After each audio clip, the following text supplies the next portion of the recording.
အိမ်တဲ့အိမ်ဆင်းရဲရတဲ့အချက်၅ချက်ရှိ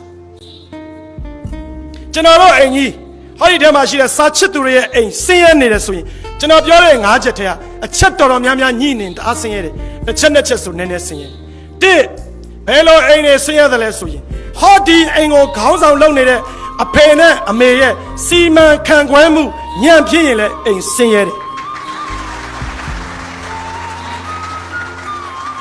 ကျွန်တော်ဝန်ထမ်းသားသမီးပါကျွန်တော်တို့ရင်ဆင်းရဲပါလေအဖေနဲ့အမေစီမံခန့်ခွဲမှုညံ့နေဗျ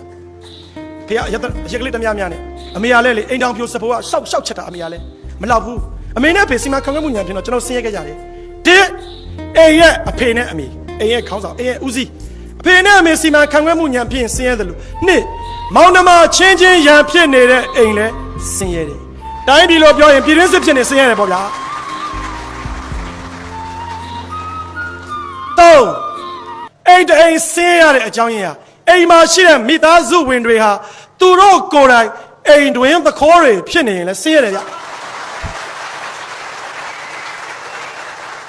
အဖေမေမသိအောင်သားသမီးကပတ်စံနေခိုး TV ဂိမ်းကိုသွားဒါကိုပြောတာနော်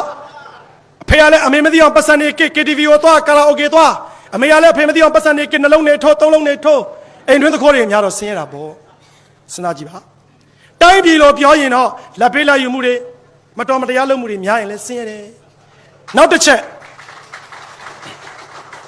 လက်ကြောမတင်းတဲ့လူတွေကြီးနေတဲ့အိမ်ကလည်းဆင်းရဲတယ်အိမ်တိုင်းမှာလူပြင်းနေများရင်ဆင်းရဲတယ်ကျွန်တော်တို့တိုင်းပြည်နဲ့ကြည့်ရင်ကျွန်တော်တိုင်းပြည်မှာလက်ကြောတင်းတဲ့လူနည်းတယ်ဗျတစ်ပင်ခုတ်ရောင်းတာပဲဘုဒ္ဓဘုရောင်းမလို့စိတ်မကူဘူးလက်ကြောမတင်းမှုထုတ်ရောင်းလက်ကြောမတင်းမှုဆင်းရဲမှာပဲစဉ်းစားကြည့်ပါလက်ကြောမတင်းတဲ့လူပွဲစည်းရှင်လဲဆင်းရဲတယ်လို့နောက်ဆုံးချက်အိမ်ကြီးချင်းကောင်းမရှိရင်လည်းဆင်းရဲတယ်အိမ်တအိမ်ကသူ့ရဲ့တောင်ဘက်ကကျူကုန်းမြောက်ဘက်ကဘောလုံးပွဲထိုင်ခြေရင်းက